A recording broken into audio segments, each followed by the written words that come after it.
आकाशवाणी की राष्ट्रीय युवा पत्रिका युवा भारती में आपका स्वागत है। मैं हूं नवोदिता मिश्रा और मैं हूं शौमिता दास। इस युवा यात्रा में आपके साथ नमस्कार। ऐ वतन हम तेरे पासबां, ऐ चमन हम तेरे बागबां। ऐ वतन हम तेरे पासबां, ऐ चमन हम तेरे बागबां, हम तेरे पासबां। हम सभी जानते हैं कि आजादी के लंबे संघर्ष काल में हमारे युवाओं की अनुपम भूमिका रही है। आजादी के अमृत महोत्सव के दौरान हमने कई बार देश के पूर्वी अंचलों की वीरांगनाओं का उल्लेख किया है। रानी गाइदिन्ल्यू, चंद्रप्रभा सैकियानी, मातंगिनी हाजरा, प्रफुल्ल नलिनी ब्रह्मा, कनकलता बरुआ और कई अन्य। इनमें से कुछ कन्याओं ने सर्वोच्च बलिदान दिया, कुछ ने सक्रिय संघर्ष में हिस्सा लेते हुए समाज सुधार और बालिका शिक्षा जैसे क्षेत्रों में गहन कार्य किया। इनकी जीवनियां आज की युवा पीढ़ी के लिए प्रेरणा के स्रोत हैं, पथ प्रदर्शक हैं। इसी श्रेणी में आज हम याद करेंगे युवा स्वाधीनता वीरांगना लक्ष्मी एन मेनन और उषा मेहता को। 27 मार्च 1899 को जन्म हुआ लक्ष्मी मेनन का। सक्रिय संघर्ष में भाग लेने के अलावा वो शिक्षिका भी थीं। गांधी जी के विचारों से प्रेरित लक्ष्मी ने खादी को अपनाया। ऑल इंडिया विमेंस कॉन्फ्रेंस की स्थापना में उनका योगदान रहा। तुम्बा इक्वेटोरियल रॉकेट लॉन्चिंग स्टेशन की स्थापना में भी उनका कार्य महत्वपूर्ण है। भारत की विदेश नीति सुदृढ़ करने वालों में उनका अग्रणी स्थान है। 25 मार्च 1920 को जन्मी उषा मेहता ने अल्पायु से ही बरतानवी हुकूमत के खिलाफ संघर्ष शुरू कर दिया। साइमन कमीशन के विरुद्ध प्रदर्शन के समय वो मात्र 8 वर्ष की थी। 1942 के भारत छोड़ो आंदोलन में उन्होंने पढ़ाई छोड़ अपने आप को झोंक दिया। इसी दौरान उन्होंने विश्व के समक्ष भारत का दृष्टिकोण प्रस्तुत करने के लिए एक गुप्त रेडियो स्टेशन खोला, जिसमें आरजे और समाचार वाचक की भूमिकाएं वो खुद ही निभाती थीं। वर्ष के अंत में वो गिरफ्तार कर ली गईं और उन्हें 4 साल का कारावास भोगना पड़ा। मेरी जान न रहे, मेरा सर न रहे, सामान रहे, न ये साज रहे, फकत हिंद मेरा आजाद रहे, मेरी माता के सर पर ताज रहे, फकत हिंद मेरा आजाद रहे, मेरी माता के। 23 मार्च को शहीद दिवस के उपलक्ष्य में भगत सिंह, सुखदेव थापर और शिवराम राजगुरु के सर्वोच्च बलिदान को नमन पूर्वक याद करते हुए वर्तमान पीढ़ी के लिए उनके इस महान संदेश को रेखांकित करते हुए करते हैं पत्रिका प्रारंभ। सुनते रहिए राष्ट्रीय युवा पत्रिका युवा भारती।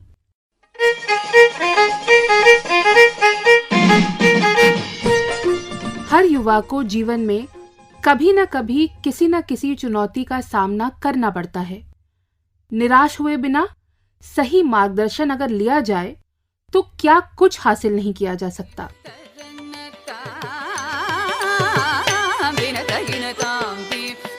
प्रधानमंत्री राष्ट्रीय बाल पुरस्कार से सम्मानित छोटी सी नृत्यांगना रेमोना इवेट परेरा की प्रतिभा यात्रा सचमुच मार्मिक है, प्रेरक है। इस नन्ही थिरकन की उड़ान की मासूम अभिव्यक्ति में रेमोना हमसे क्या कहना चाहती है, सुनने के लिए आइए चलते हैं मंगलुरु, कर्नाटका। रेमोना, आज हमारे स्टूडियो में आपका बहुत बहुत स्वागत है। Thank you ma'am. और पहले तो आपको ढेर सारी बधाइयाँ। Thank you so much.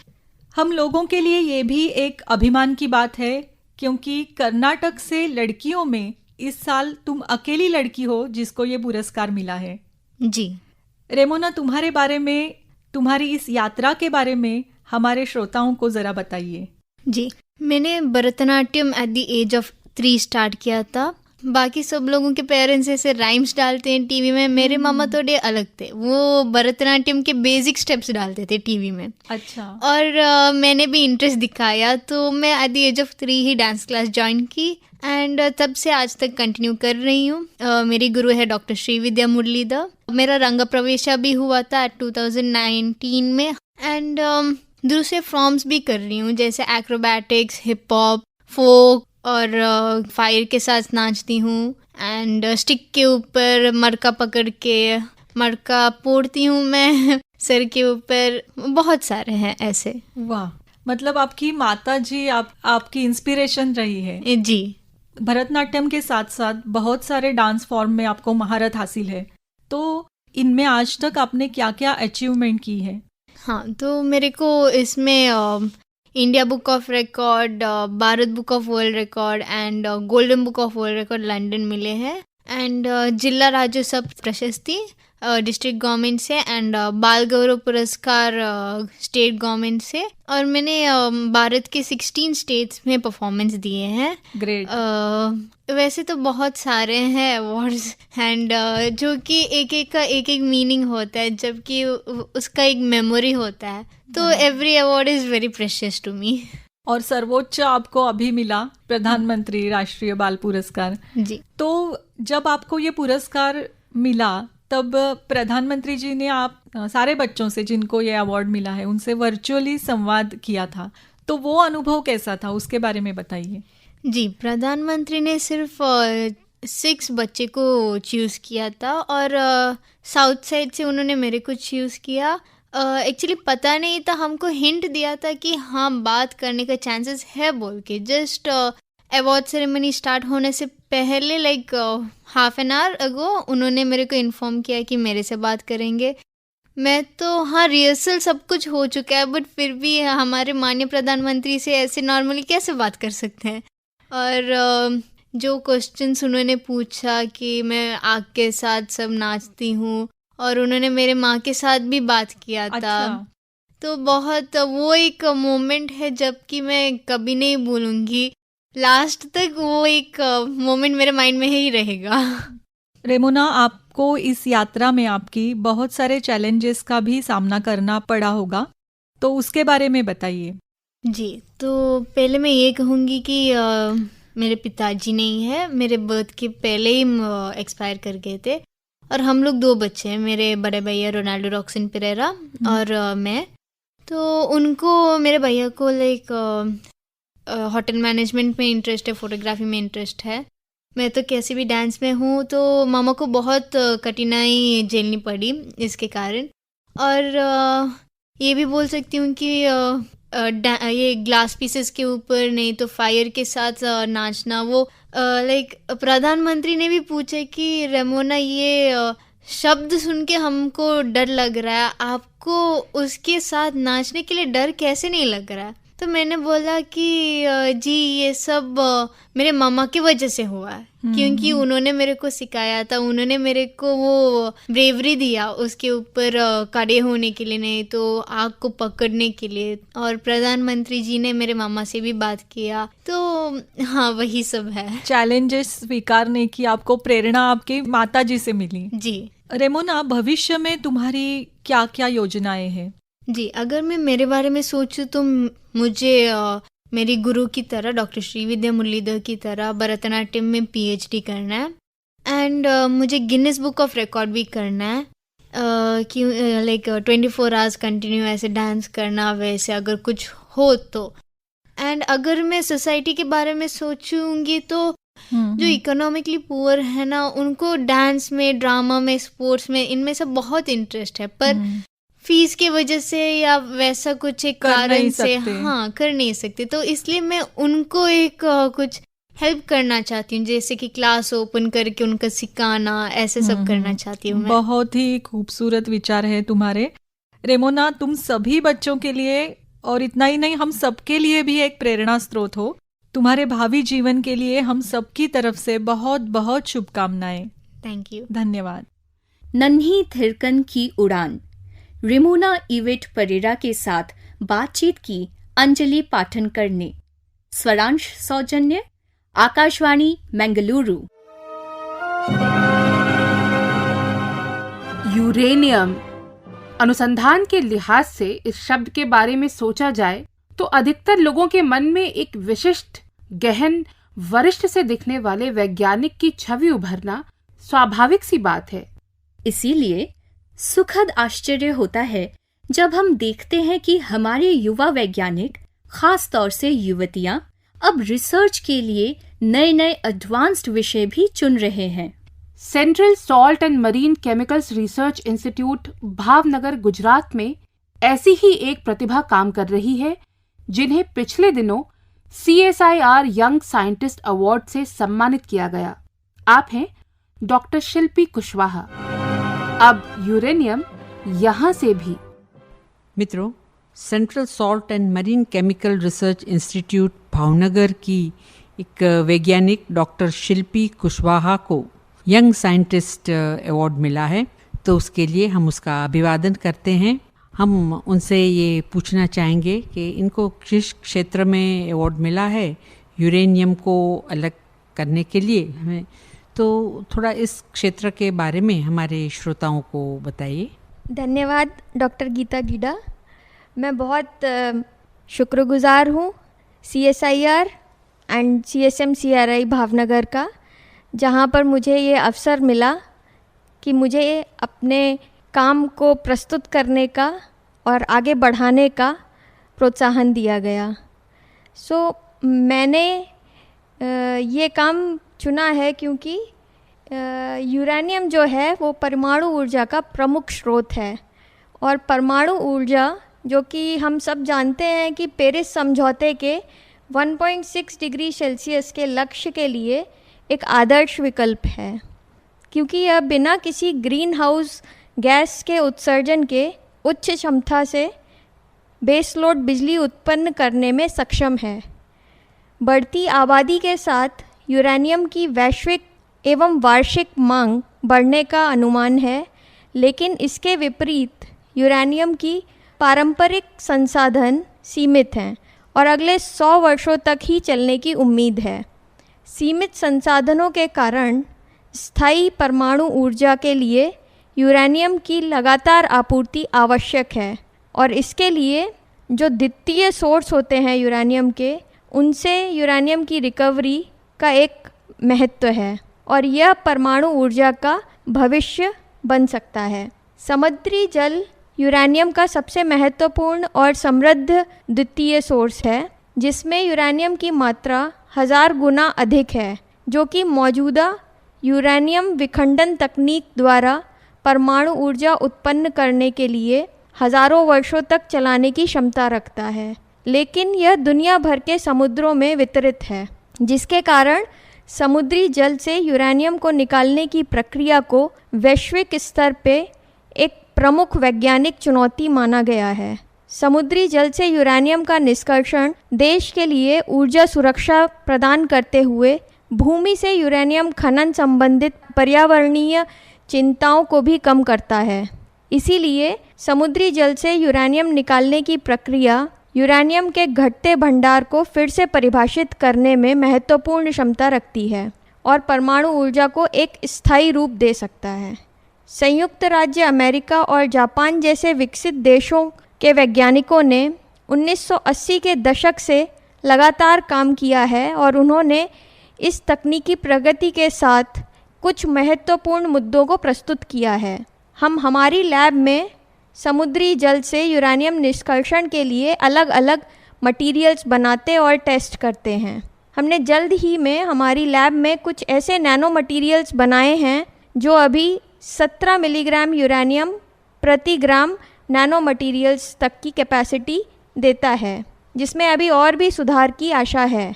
हम यह भी जानना चाहेंगे डॉक्टर शिल्पी के आपने जो इतना महत्वपूर्ण कार्य किया और विज्ञान में इतनी रुचि ली, तो इस कार्य के लिए आपको ये प्रेरणा कहाँ से और कैसे मिली, ये बात संक्षिप्त में बताइएगा। सौभाग्य से मैं शिक्षकों के परिवार से हूँ, जिन्होंने मुझे तर्क करना सिखाया और जिससे मुझे विज्ञान के प्रति रुचि आई। इस तेज़ी से बढ़ती और आभासी रूप से जुड़ी हुई दुनिया में किसी एक को प्रेरणा स्रोत बताना अनुचित होगा, क्योंकि मैं कई वैज्ञानिकों और विभिन्न व्यक्तियों के व्यक्तित्व से प्रभावित हूँ, जिन्होंने निसंदेह मेरे दिमाग में समर्पित रूप से अनुसंधान करने की प्रेरणा दी है। शिल्पी जी, अभी हाल में कुछ दिनों पहले हमने अंतर्राष्ट्रीय महिला दिन मनाया। हमारी महिलाओं को आप अपने इस कार्य के जरिए क्या संदेश देना चाहती है? मेरी समझ के अनुसार महिला दिवस महिला सशक्तिकरण और समानता प्राप्त करने की दिशा में हुई प्रगति को सेलिब्रेट करने के लिए मनाया जाता है, लेकिन उन उपलब्धियों पर गंभीर रूप से सोचने और दुनिया भर में जेंडर इक्वालिटी की दिशा में अधिक गति से प्रयास करने के लिए भी प्रोत्साहित करता है। कॉलेज और स्कूलों में महिलाओं का लगभग समान प्रतिनिधित्व है, लेकिन नौकरियों में नहीं है। हमारे देश में प्रत्येक महिला को अपनी वित्तीय स्वतंत्रता को सुरक्षित करने की आवश्यकता है, तभी हम लैंगिक समानता की दिशा में एक कदम और आगे बढ़ा पाएंगे। महिलाएं शक्ति और संतुलन का एक अनमोल प्रतीक हैं, लेकिन अपनी बात सुनाने के लिए ज़्यादा ज़ोर से बोलना पड़ता है और अपने संघर्षों की दिशा को तय करना हमारे अपने ही हाथों में होता है। बहुत बहुत धन्यवाद। धन्यवाद डॉक्टर गीता गिड़ा। सभी श्रोताओं को मेरा धन्यवाद। जय हिंद। डॉक्टर शिल्पी कुशवाहा के साथ डॉक्टर गीता गिड़ा की बातचीत आपने सुनी। स्वरांश सौजन्य, आकाशवाणी राजकोट।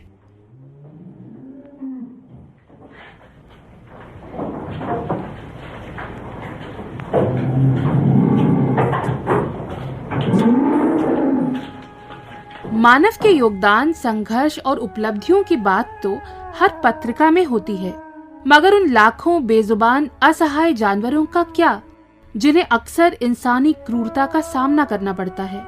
कोरोना काल के बाद तो पशुओं की पीड़ा बढ़ती दिखाई दी, कभी आर्थिक कारणों से तो कभी महज असंवेदनशीलता के कारण। हाँ, अच्छे लोग भी दिखाई दिए। सड़कों पर निरीह पशुओं के लिए खाना, पानी और उपचार के लिए उचित व्यवस्था करते हुए। कुछ युवा तो इससे भी आगे गए। उन्होंने पशुओं पर अत्याचार रोकने के लिए देश के जो नियम कानून हैं, उनका सहारा लिया और जीवों के प्रति अनुकंपा सुनिश्चित करने के लिए सक्रिय होकर उचित मंचों पर आवाज भी उठाई। आखिर पशु भी तो हमारे विस्तृत परिवार के ही अन्य सदस्य जो हैं। युवा भारती ने कुछ ऐसे ही सेवाधर्मी युवाओं से मुलाकात की। नमस्कार। एक ऐसा पहलू इस बार जहन में आया जो बहुत कम लोग सोचते हैं, और वो है हमारे ही, जिन्हें हम अंग्रेजी में एक्सटेंडेड फैमिली कह सकते, हमारे आसपास के बेजुबान जानवर। इन्हीं को कई बार क्रूरता का सामना करना पड़ता है, और हम ही इंसानों के द्वारा। कानून भी इसको संजीदगी से देखता है। पत्रिका की नजर पड़ी एक ऐसी संस्था के कुछ युवाओं से जो इस दिशा में काफी सीरियसली काम कर रहे हैं, और बल्कि उसमें एक एकेडमिक पहलू भी उन्होंने जोड़ा है, इसको एक संस्थागत रूप देने का। मिलते उन लोगों से। हाय, मेरा नाम एशर है और मैं एक अहिंसा फेलो हूँ। इससे पहले मैं IIT में पढ़ाता था, अब भी पढ़ाता हूँ कई सारे यूनिवर्सिटीज़ में, लेकिन इसके अलावा मैं एनिमल वेलफेयर के क्षेत्र में काम करता हूँ, और काफ़ी सारे केसेस और केस स्टडीज़ पे हमने काम करे हैं साथ में। एशर, ये बताइए कि ये डिसीजन जब एक युवा लेता है कि मैं बहुत सारी चीजें छोड़कर बेजुबान जानवरों के हकों के लिए लड़ूंगा, तो क्या अंदर से कोई ऐसी आवाज उठती है कि नहीं, मुझे करना चाहिए? ऐसा तुम्हारे साथ कभी हुआ है? होता तो है, आवाजें तो कई सारी निकलती हैं। सो हम हमेशा उस पर एक्ट नहीं कर पाते, लेकिन कई बार ऐसी दस्तक इतनी जोर से जिंदगी देती है कि उसको फिर सुनना पड़ता है, राइट। सो कोविड की शुरुआत में जब लॉकडाउन हुआ था, उस टाइम पे एक JNU का कैंपस था, वहाँ पर लगभग 300 से 400 कुत्तों को खाना नहीं मिल रहा था, बिकॉज सडनली उन्होंने कैंपस वेकेट कर दिया। सारे स्टाफ, सारे फैकल्टी मेंबर्स और सारे स्टूडेंट्स को कैंपस से भगा दिया, मतलब निकाल दिया, और वहाँ के ढाबे और मेसेस सारे बंद हो गए थे। तो ओवरनाइट ये कुत्ते भूखे रहे, क्योंकि उन हैबिटेट से उनको खाना मिलता था, राइट। तो उस टाइम पे हम लोग घर पे बैठे थे, लॉकडाउन में न्यूज़ देख रहे थे कि क्या हो रहा है, बिकॉज अर्ली डेज थे लॉकडाउन के ना, किसी को पता नहीं था क्या होने वाला है। तो उस टाइम पे किसी ने बताया था कि कोई फीडर पास मिल रहा है पुलिस स्टेशन में, तो that was the first step. और उसके बाद करते करते 2 साल बीत गए, और फिर ये अपॉर्चुनिटी आई अहिंसा फेलोशिप की, वो भी ऐसे ही मतलब बैठे बैठे किसी ने मुझे फॉरवर्ड किया कि ऐसी एक फेलोशिप हो रही है जहाँ पे आपको सिखाया जाएगा कि कैसे एडवोकेसी होती है एनिमल्स के लिए, आप क्या क्या कर सकते हैं. Again it was like a knock on the door. And अच्छा आशर, क्या ये डॉग्स तक ही सीमित है या अन्य जानवर भी उनके प्रति जो क्रूरता होती है उसको देखते हैं? फेलोशिप ज्वाइन करने के बाद हमें और भी तरह के क्रूरताओं के बारे में बहुत गहराई से पता चला. बिकॉज जनरली हम लोग सोचते भी नहीं है कि कितनी क्रूरटी होती है फार्म एनिमल्स में. हमें पता होता है, कुछ आर्टिकल्स हम लोग पढ़ते हैं, लेकिन इस फेलोशिप में हम लोग एक्चुअली जाके डेयरीज विजिट करते हैं, पोल्ट्री फार्म्स विजिट करते हैं और वहाँ पे जो क्रूरता होती है उसको देखते हैं और उसके खिलाफ जो भी हम एक्शन कर सकते हैं, जितना हम एजुकेट कर सकते हैं लोगों को, then we do that, you know. So वही हमारा काम है. अभी जो फेलोशिप कर रहे हैं यहाँ पर, तो कितने सदस्य हैं उसके, और अगर 2-3 अगर उदाहरण के तौर पर आप पत्रिका का परिचय करवा दें तो अच्छा होगा. फेलोशिप में अभी इनिशियली हम लोग 20 लोग थे, पर कुछ लोग कुछ कारणों की वजह से कंटिन्यू नहीं कर पाए. Because it's a long term commitment और बहुत टाइम इंटेंसिव, लेबर इंटेंसिव भी कह सकते हैं कई बार, क्योंकि हम लोग को काफ़ी फील्ड वर्क करना पड़ता है, तो कई लोग कर नहीं पाते हैं, यू नो. सो अभी हम लोग आई थिंक अबाउट 14 फेलोज हैं और कुछ आपके मतलब हमारे साथ भी हैं यहाँ पे. सो अभी सुरभि हैं हमारे साथ और अंकिता हैं और सुनैना हैं. सुरभि अभी उत्तर प्रदेश में महाराजगंज करके एक जगह है नेपाल बॉर्डर में, तो वहां से अभी आई हैं दिल्ली में, 2 हफ्ते के लिए यहाँ पे हैं, हमारे साथ काम कर रही हैं. और फिर इसी फेलोशिप में, और ये महाराजगंज में भी काफी काम किया है उन्होंने वेरी सक्सेसफुली. और अंकिता जो हैं वो गुजरात से अहमदाबाद से आई हैं यहाँ पे. उन्होंने भी अहमदाबाद में काफी मतलब एडवोकेसी की है, यू नो, स्टेट गवर्नमेंट के साथ, लोकल बॉडीज के साथ. और सुनैना हमारी टीम की हैं दिल्ली में. सो हम लोग इसी ऑफिस से काम करते हैं. और एक फेलो है हमारे साथ, अक्षिता, वो आज है नहीं ऑफिस में, बट हम 3 यहाँ से काम करते हैं. नमस्कार, मेरा नाम सुरभि त्रिपाठी है और मैं महाराजगंज से आई हूँ, उत्तर प्रदेश से. और अभी फ़िलहाल 10 दिन के लिए हम लोग दिल्ली में हैं, जो कि हमारी एक ट्रेनिंग के लिए हम लोग हर 2 या 3 महीने पे दिल्ली आते रहते हैं और यहाँ पे ऑफिस में क्लोजली काम करते हैं. और जो कि हमें टाइम टू टाइम सिखाया जाता है कि फील्ड में कैसे जाके काम करना है, और वही चीज़ यहाँ से सीख के हम लोग अपने अपने स्टेट में जाके उसको अप्लाई करते हैं. रही बात लॉ और हमारी जो एनिमल एडवोकेसी जो भी हम लोग कर रहे हैं उसमें क्या रिलेशन है, तो जो हम लोग अभी लॉ कर रहे हैं या LLB के जो स्टूडेंट्स हैं उसमें एक कहीं बहुत छोटे पार्ट में ये एनिमल प्रोटेक्शन लॉ दिया हुआ है, जो कि मुझे नहीं लगता कि शायद कोई टच भी करता होगा उस पार्ट को, क्योंकि इतना ज़्यादा ज़रूरी नहीं है. बहुत लोग अवेयर नहीं है कि ये क्यों इतना रेलिवेंट है. और दूसरा, बेजुबान जानवर अपने आप तो लॉ को अप्रोच नहीं. बिल्कुल, वो किस वकील को जाएंगे और पकड़ेंगे और कहेंगे फीस ले लो और हमारे लिए केस लड़ लो.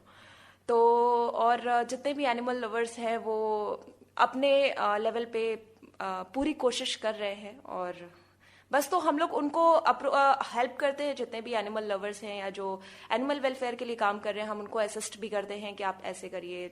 अगर उनको किसी एडवोकेट की ज़रूरत होती है तो भी हम वहाँ उनके साथ खड़े रहते हैं.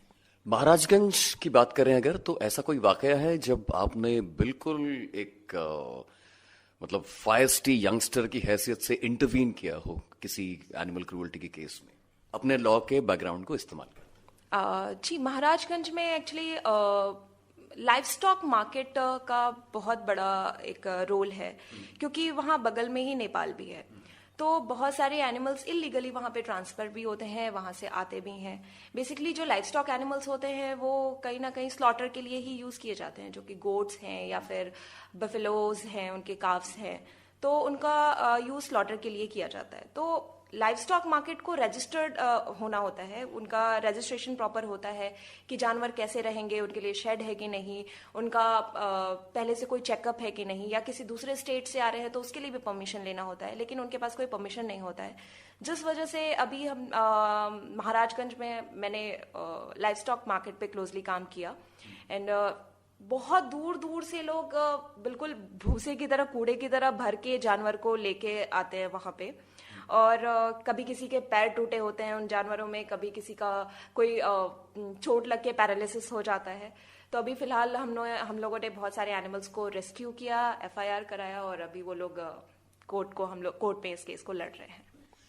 गुजरात से एक और युवा साथी आई हैं, हम चाहेंगे कि वो अपना परिचय दें। नमस्ते, मेरा नाम अंकिता शर्मा है, मैं अहमदाबाद गुजरात से हूँ। पहले तो मैंने इंजीनियरिंग किया था, electronics and communication, and I was working as a business analyst for 2 or 3 years, पर वो हो नहीं पाया। एंड अब टेक्निकली काम करते हुए भी जब आप जानवरों को देख रहे हैं, क्रूअल्टी देख रहे हैं, तो you can not close your eyes. मैंने 6 महीने 8 महीने ट्राई किया कि ठीक है वो होता है, शाम को सिर्फ खाना खिला देंगे, कर देंगे, कुछ अच्छा कर देंगे, हो जाएगा, पर नींद नहीं आती है, तो वो काम नहीं हो पाता। पहले मैं एक शेल्टर में काम करती थी जहाँ काफ़ी क्रूअल्टी केसेस आते थे, जिसको मेरा तब आइडिया ये था कि अब इन एनिमल्स को सिर्फ बचा सकते हैं, वो एक ऑप्शन था। बट नाउ दैट 6 महीने 8 महीने हो गए हैं, तो काफ़ी सारे क्रूअल्टी केसेस हमने खुद लड़े हैं, जाके पुलिस स्टेशन में FIRs फाइल की हैं। नमस्कार, मेरा नाम सुनैना सिब्बल है, मैं दिल्ली से हूँ और मैंने अपना बैचलर साइकोलॉजी में किया है और मास्टर्स क्लिनिकल साइकोलॉजी में किया है। हमेशा जब हम जानवरों के प्रति कंपैशन दिखाने की बात करते हैं तो लोग ये हमेशा बोलते हैं कि इस देश में इंसानों की कदर नहीं होती है, जानवरों की कदर कहाँ से होगी। लेकिन मेरा मानना है एज अ साइकोलॉजिस्ट, जहाँ जानवरों के प्रति क्रूरता होती है वहाँ इंसानों के प्रति भी क्रूरता ज्यादा होती है, मेरा यही मानना है। और रिसर्च पर रिसर्च यही बात दिखाता है कि हमारे देश के या पूरे विश्व के पॉकेट्स में जहाँ ज्यादा क्रूरता जानवरों की तरफ होती है, चाहे वो डेयरीज में हो, स्लॉटर हाउसेस में हो, पोल्ट्री फार्म्स में हो, वहाँ जानवरों के प्रति ही नहीं होती है, इंसानों के प्रति भी होती है। परिवार के अन्य सदस्य। प्रस्तुति केंद्रीय हिंदी रूपक एकांश। खेल जगत में देश के युवा लगातार उत्कृष्ट प्रदर्शन कर रहे हैं, विविध स्पोर्ट्स और गेम्स में, और देश में ही नहीं विदेशों में भी। और हर खिलाड़ी की अपनी प्रेरणाएं हैं, अपने संघर्ष हैं, अपनी विशिष्ट प्रतिभा है, अपनी मेहनत है। नीरज चोपड़ा और प्रमोद भगत इसी के प्रेरणादायक प्रतीक हैं। इस माह इस पूरी श्रेणी में एक नाम का विशेष उल्लेख जरूर करना चाहेंगे, और वो है नित नए उच्चांक हासिल करने वाले युवा बैडमिंटन खिलाड़ी लक्ष्य सेन। अनेक सुदूर देशों में उन्होंने अपनी उपलब्धियों से देश को गौरवान्वित किया और लाखों युवाओं के लिए प्रेरणा का स्रोत बने। उनके उज्जवल भविष्य के लिए पत्रिका की शुभकामनाएं। पिछले सप्ताह 13 वर्षीय जिया राय ने तलैमन्नार से धनुषकोडी के बीच 29 किलोमीटर का समुद्री फासला सबसे तेज तैरकर नया कीर्तिमान स्थापित किया। ऑटिस्टिक स्पेक्ट्रम डिसऑर्डर की चुनौती के बावजूद जिया ने ये दूरी मात्र 13 घंटे 10 मिनट में पूरी कर अपने विलक्षण संकल्प साहस का परिचय दिया। शुभकामनाएं जिया। दिल्ली विश्वविद्यालय देश की उत्कृष्ट शिक्षण संस्थाओं में से एक है। यहाँ भारत के विविध अंचलों से छात्र शिक्षा प्राप्त करने आते हैं। पिछले 100 वर्षों में यहाँ पढ़े विद्यार्थियों ने हर क्षेत्र में उपलब्धियां हासिल की हैं। शताब्दी समारोह के लिए एक लोगो डिजाइन के लिए एंट्रीज आमंत्रित की गईं। सैकड़ों प्राप्त एंट्रीज में से सर्वोत्कृष्ट कृति के लिए स्थानीय गार्गी कॉलेज की छात्रा कृतिका खिंची को चयनित किया गया। कृतिका मूल रूप से कोटा, राजस्थान से है। सभी युवा मित्रों को आगामी परीक्षाओं के लिए शुभकामनाओं के साथ संपन्न होता है युवा भारती का ये अंक। शौमिता दास और नवोदिता मिश्रा को अनुमति दीजिए। नमस्कार।